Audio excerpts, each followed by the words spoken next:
Okay, Caesar salad time. This is so many people's favorite salad. I love this salad when it's made correctly, and when it's made in a way that embodies all the things that embrace what Caesar salad means to me anyway. I guess it means a little bit something different to everyone. You know, today you can get Caesar this, Caesar that, everything, but there's no Caesar there for some reason from time to time. But it's all good. And what I'm going to give you today is my rendition of the Credini brothers version, which was the original one out of their Italian restaurant in Tijuana, Mexico, which is where this came from in the early 20s. So we begin by, what are the requirements of a Caesar salad? Well, obviously, if we use iceberg lettuce instead of romaine, it's not going to be a Caesar salad. Caesar salad is one of those dishes that's like French onion soup. I mean, there is what we call a reasonable expectation associated with what you're going to get when you are told you're going to have one, whether you order it in a restaurant or someone makes it for you at home. What are those things that make it up, that make it what it is? Here's what those things are. Romaine hearts, not the outside leaves of the romaine, the crispy limestone-colored interiors of the romaine.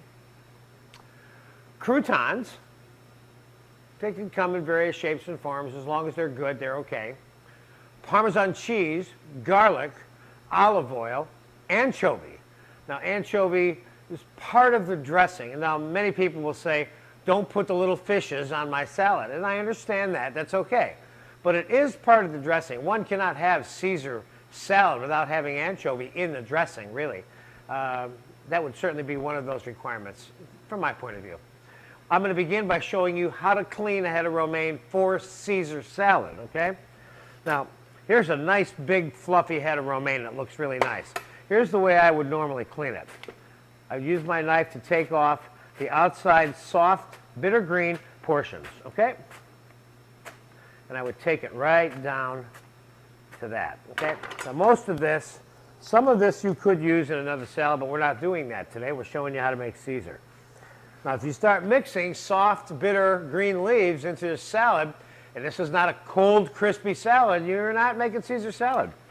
Now, we cut the back of that off, and we cut the head in half. And leave the top part over here, get rid of the stem, and we take the bottom part. Here's the hearts of the romaine right here, okay? I'm going to put them in ice water and leave them somewhat substantial in their size at this particular point, okay? Now we're going to go over here, and we're going to do the same thing. We're going to take the hearts out of here, okay? Now there are your hearts of your romaine. Now this is all good romaine lettuce, but not specifically for the Caesar salad that I'm recommending for you. So we're going to take this, and this goes to be chopped up for some other salad that you're going to make, okay? Can you put it in there and have it still be good? Yes. Will it be as good as the one I'm about to show you that's all hearts? No, it will not. All right. We're going to let that soak for 1 second, and while that's soaking, and any dirt that's on the lettuce will be loosened during the soaking process, and then we'll shake it loose. We're going to dry off all these leaves with a towel before we make the salad, okay? Meanwhile, rather than make the dressing in the bowl with the bowl that we're going to toss the lettuce in, we're going to make the dressing over here in a food processor, and we're going to get the dressing to taste exactly the way we want it to taste on the salad. Then we're going to put it on the lettuce rather than do it in the bowl. There's no advantage to doing it in the bowl, a la minute, if you will, or to order, or for an individual salad. There's no eating advantage to doing it that way.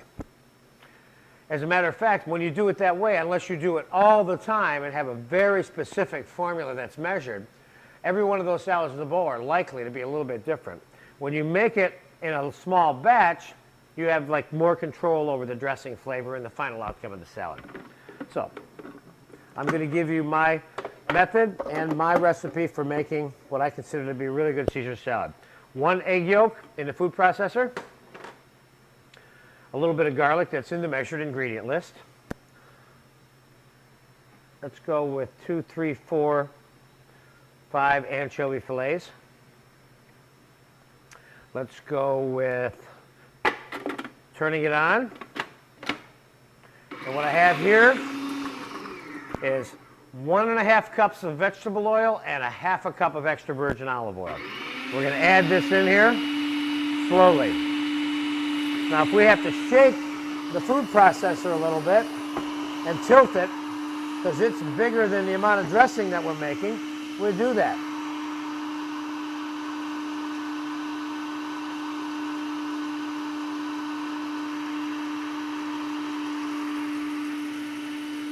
We got it jump started now. We don't have to tilt it anymore. And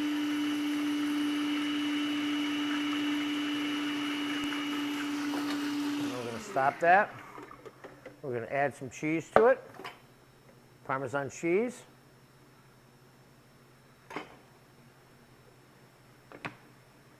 Let's add the lemon to it right now while we're at it. This is a really good dressing recipe, by the way. I wish you were here to taste it with me, but you're not. You'll get the idea, though. If you reproduce this in accordance to the way you're seeing it on this video with the measured ingredients, you're going to love it. It could very well be the best one you'll ever eat. But not because I said so. This is what other people have told me, of course. A little bit more lemon.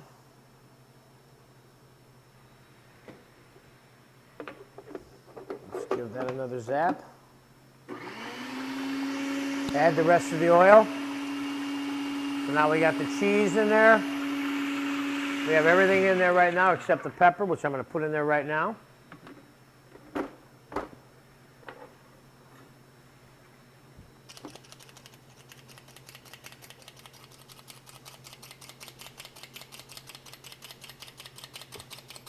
Before I go one step further, I'm just going to mix that in and taste this so I get a good idea where I am with it right now.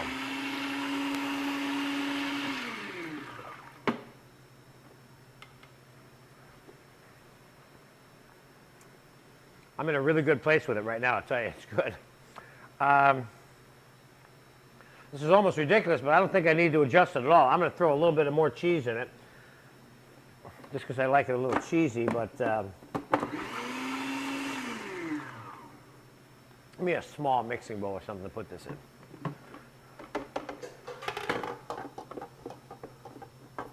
Now remember, one thing about Caesar dressing. It is not necessarily, thank you, it's not supposed to necessarily be a mayonnaise.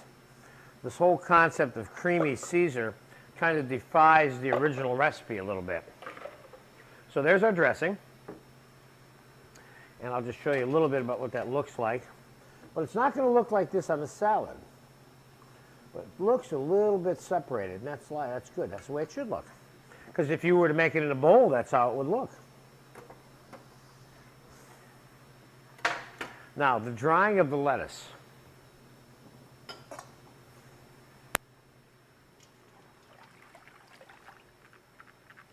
Then I need another bowl about this size to toss the salad in.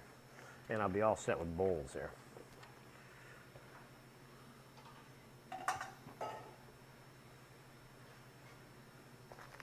Now what you can do is you can take this like this on a cookie sheet, the way I have the lettuce laying here, on a towel, thank you, and set it in the refrigerator for an hour, and it'll kind of drain and dry itself too. That's another way of drying it. Now there's another way of drying it. You can put it in a lettuce spinner. Sometimes that tends to crush it. And then there's this old-fashioned method where you just kind of go like this here. And you wring all those. See how the water flying around a little bit? It's kind of like spin drying the lettuce a little bit, which is what the lettuce spinners do, in fact, okay? So if you don't have one, you can kind of create one like that a little bit if you want. All right, that lettuce is dry enough for me. Now, if you think these pieces are too big for you, you can break them up a little bit more, okay? One thing I will tell you, though, when you go to the supermarket, you can buy, in some supermarkets, just romaine hearts. So if you plan on doing this salad, just buy the romaine hearts. That's the way to go. And how much do I want for one salad? That's probably about enough right there.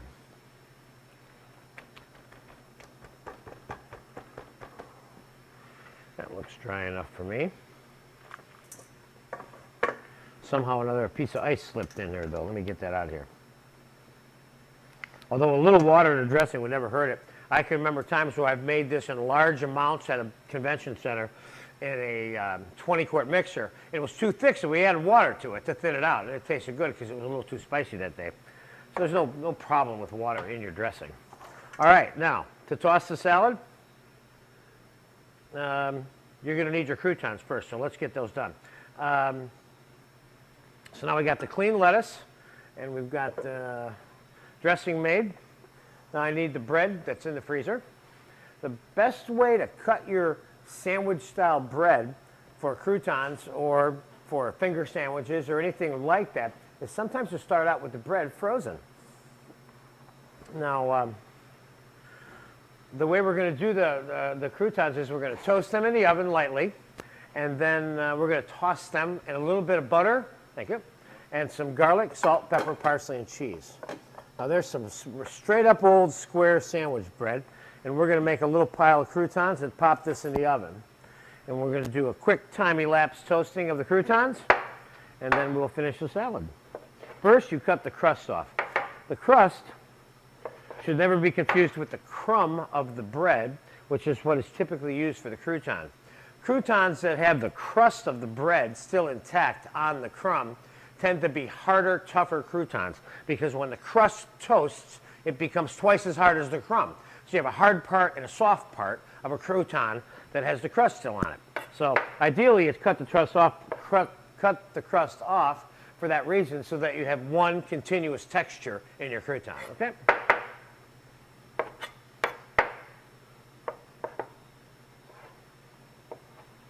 And you tend to make these slightly oversized, but not too big.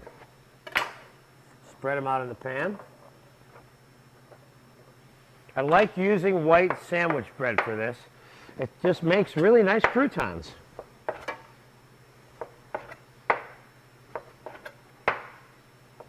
In fact, back on that subject of the breadcrumbs, if you go to the supermarket and buy breadcrumbs, you're actually buying breadcrumbs and crust. They're not crumbs, because breadcrumbs are all white. There's no brown in them, see?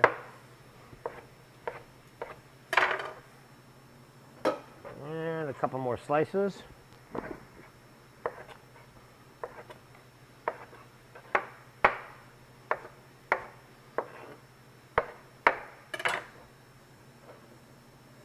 Okay, I'm going to pop these in the oven. We're just going to give them a light toast. We want them brown. We don't want them too soft inside. Then we'll take them out and we'll finish them off together.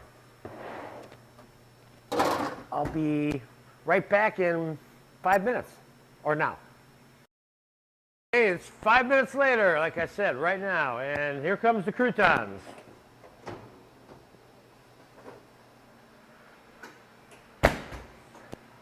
Now we're going to take the hot croutons,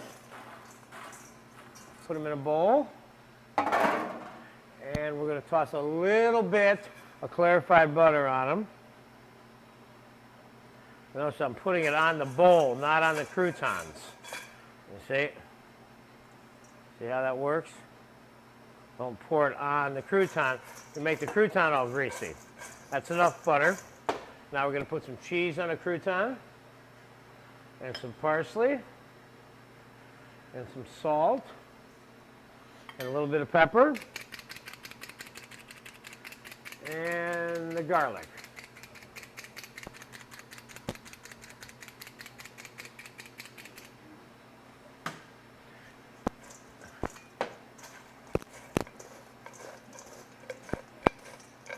A little bit more cheese on there. And we'll put a little bit of that chopped garlic in there.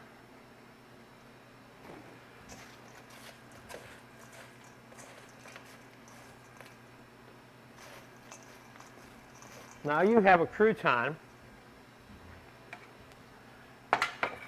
that's good for all kinds of things, particularly Caesar salad, okay? Now, the final assembly of the Caesar, we have the clean lettuce, the croutons, and the dressing.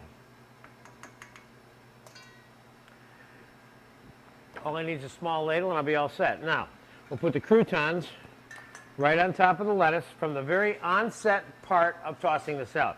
Croutons do not go in later. And I got to tell you, most people like a lot of croutons, okay? So you got the croutons, more cheese right on the salad. Give that dressing a little mix.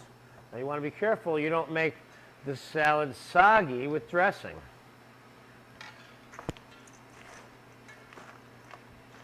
So you want it to be, I know this is going to sound ridiculous, but you want it to be dry yet wet.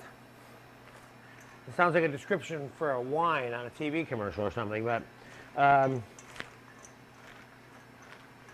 you need to taste it.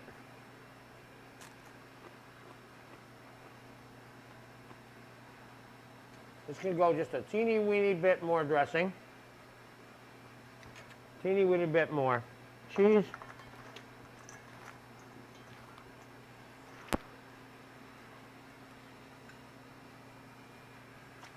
I'm going to put them nice crispy romaine hearts on that salad, which is what this salad is all about. Okay, now I think I have the right amount for maybe a lunch entree or a big dinner salad here. And then there's a couple of things that I usually do just before I serve the salad. One of them is put a little bit more cheese on top. The other one is sprinkle a little bit of green parsley on top of the green lettuce. That's very nice. And then this is just a garnish and not something that you'll even notice that you're eating on the salad. A little bit more for the visuals, and a little bit of some finely minced tomato just to add a little color to it. And not much. You don't even know you're getting any tomato by the time you eat it, but for some reason it sure helps make the salad look good, you see? Now, traditionally this salad is served with an anchovy on it. What I usually do is rather than put it in the middle of the salad, I'll set a couple of rolled up anchovies on the plate next to it, so the person who's eating the salad can choose to eat or not eat the anchovies.